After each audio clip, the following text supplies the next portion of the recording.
அண்ணா அவர்கள் ஒரு மிகப்பெரிய திட்டத்தை கொண்டு வந்தார், சேது கால்வாய் திட்டம்னு. இந்த திட்டத்தினால தமிழ்நாட்டுக்கு லாபம், இந்தியாவுக்கு லாபம். மாநிலத்தை விடுங்க, இந்தியாவுக்கு லாபம். இலங்கையை சுத்திட்டு போற கப்பல் ஃபுல்லா நீங்க தமிழ்நாட்டுக்கு இடையில விட்டீங்கன்னா அவன் கப்பலை நிறுத்துறது, போக்குவரத்து, கப்பல் போக்குவரத்து உட்பட எல்லா லாபமும் தமிழ்நாட்டுக்கு வரும். டிஸ்டன்ஸ் கம்மியாக தமிழ்நாட்டுனா கப்பல் போக்குவரத்து உங்களுக்கு சென்ட்ரல் கவர்மெண்ட்ல இருக்கு, அதனால உங்களுக்கு ஒன்றிய அரசுக்கு வரும்.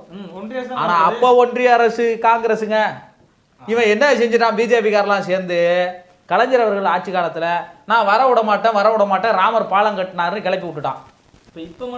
இப்ப என்னடான்னா சீனாக்காரன் கொண்டு கப்பலை நிறுத்திட்டான் இலங்கையில.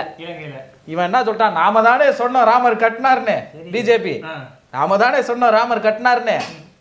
இப்ப திட்டத்தை கொண்டு வர முடியாம பண்ணிட்டோம், ஆனா நம்ம கப்பல் நிறுத்த இடம் தேவைப்படுதுங்கிறான்.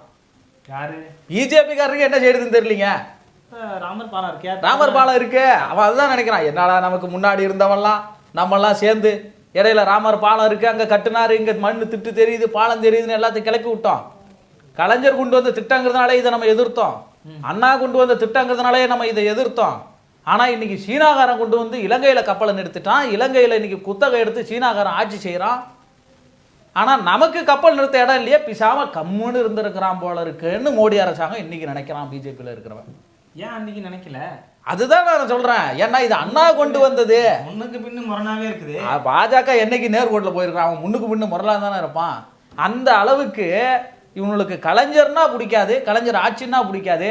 அதுக்காகவே தயார் செய்யப்பட்டு அனுப்பு இருக்கிறது தான் இன்னைக்கு இந்த ஆளுநர் ரவியையும் வச்சிருக்கிறாங்க.